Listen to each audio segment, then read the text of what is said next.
안녕하세요. 과학을 사랑하는 친구들 반갑습니다. 자, 이번 시간은요. 식물의 구조와 기능 마지막 내용 정리라고 생각을 하시면 돼요. 열매 생김새와 하는 일 알아보고 마지막으로 식물 연극 공연하는 내용에 대해서 정리해 보도록 하겠습니다. 바로 들어갈게요. 우선은 열매의 생김새와 하는 일 알아보도록 할 건데요. 열매 생김새는 당연히 식물마다 다양하겠죠. 꽃도 다양했고 뭐 여러 가지 다 다양한 것처럼 열매의 생김새도 다양하지만 하는 일은 똑같습니다. 비슷합니다. 하는 일은 거의 비슷해요. 자, 그러면 우리가 이 열매들을 그냥 놔두지 않거든요. 여러 가지로 사용을 하죠. 먹기도 하고 해서 사용을 하는데 우리가 이용하는 식물의 열매들을 보면 사과, 배, 복숭아, 포도 다 선생님이 좋아하는 과일이에요. 맛있겠죠?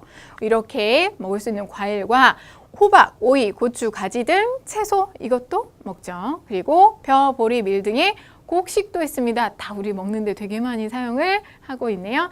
이런 열매가 있어요.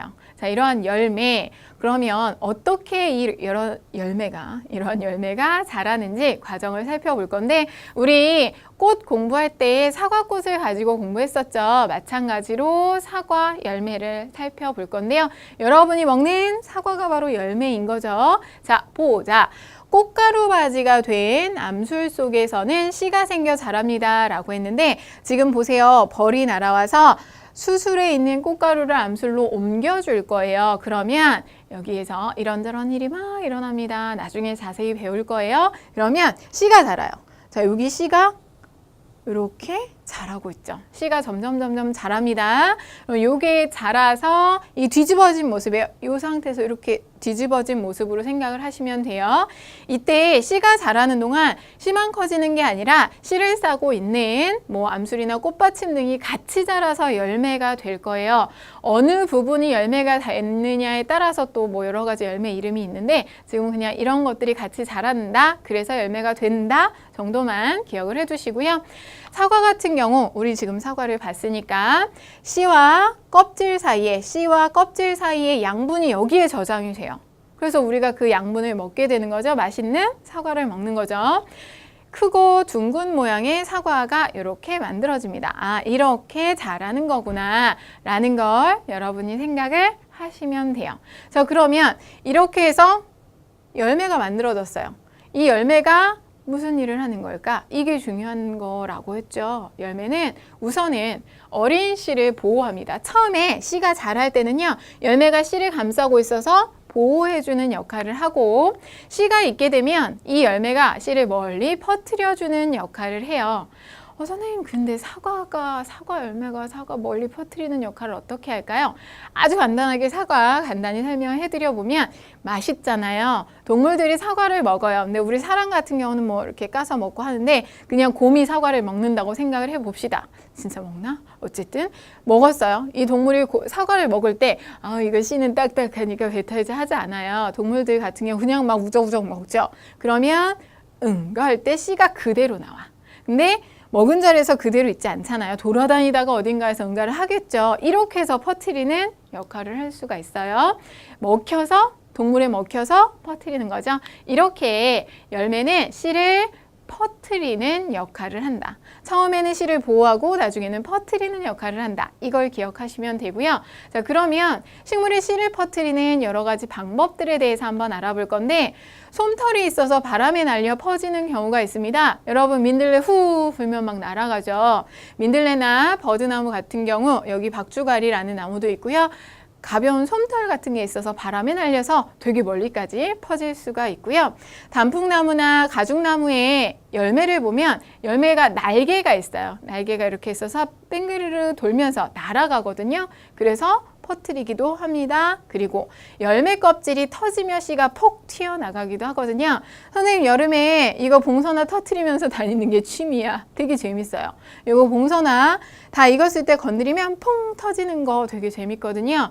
봉선화, 제비꽃, 괭이밥, 콩 등 터지면서 씨가 좀 멀리 튀어나갑니다. 그리고 갈고리가 있어서 동물털이나 사람 옷에 붙어서 이동해 퍼지는 경우도 있는데 도깨비 바늘, 가막살이, 독고마리, 우엉 등이 있어요. 그래서 이렇게 딱 붙어가지고 가. 이렇게 이동하다가 어딘가에서 떨어져요. 이렇게 이동을 하기도 하고 동물에게 먹힌 뒤 소화되지 않은 씨가 똥과 함께 나와 퍼집니다. 조금 아까 얘기했던 거 사과를 먹고 하고 똥을 싸면 거기에 있는 게 새싹이 똥이 있으니까 뭐도 돼요. 양분도 있잖아. 잘 자랄 수 있겠죠. 벚나무, 겨우살이, 참외, 찔레꽃 등 여러 가지 과일들 생각하시면 되겠죠. 아, 이렇게 퍼지는구나 기억을 해두시고요. 이제 식물의 각 부분에 하는 일 연극을 해보도록 할 건데요. 이거 만약에 학교에서 여러분들 하신다면 어떻게 해야 할지 잘 알아두는 게 좋겠죠. 연극에서 내가 맡을 부분, 식물의 부분을 정하는데 모든 별로 활동을 할 거예요. 그러면 각 친구들이 어떤 역할을 할지 잘 정해야 하고요. 맑은 날, 흐린 날 또는 가뭄이 계속되는 날들 구체적인 상황을 정해서 하는 게 좋습니다. 식물의 각 부분이 그때 어떤 일을 하는지 친구들과 이야기를 충분히 나누세요. 혹시 내가 몰랐던 거 다른 친구가 이야기해 줄 수도 있고 하니까 잘 이야기해보고 대본을 만든 다음에 역할 머리띠나 종이 인형을 만들어서 역할 머리띠 여기다가 뿌리, 줄기, 잎 써서 하거나 아니면 종이 인형을 가지고 이렇게 해서 연극을 할 수가 있겠죠. 자, 그러면 우리가 구체적인 상황 가뭄이 계속되는 날을 한번 해보도록 할 건데요. 가뭄이 계속되는 날은 뭐죠? 아, 비가 안 와. 물이 너무 부족해. 식물들이 고생할 때죠. 자, 식물의 각 부분 어떤 역할을 할까? 우선 뿌리는요. 물이 없잖아요. 부족하니까 뿌리털 수를 늘리고 땅속 깊이 내려가서 물을 자꾸 찾을 거고 줄기 같은 경우는 뿌리가 물을 흡수하게 되면 잎, 꽃, 열매로 많이 운반을 해주겠죠. 이동을 많이 시켜줄 거고요.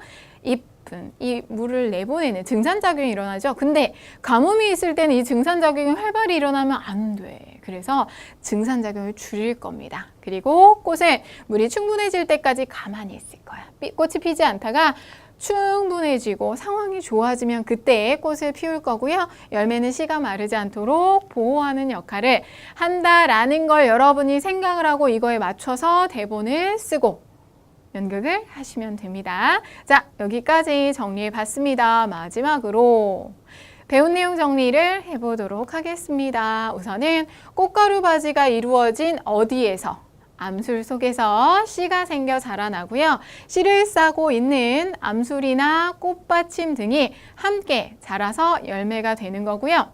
열매는 어린 씨를 보호하고 그리고 씨가 익으면 멀리 퍼뜨리는 역할을 합니다. 자, 여러분들 열매가 하는 역할 잘 기억을 해두셔야 되겠죠? 자, 이렇게 해서 오늘 정리는 마쳐 보겠습니다. 우리 친구들 한 번 더 정리하는 시간 꼭 가져보세요.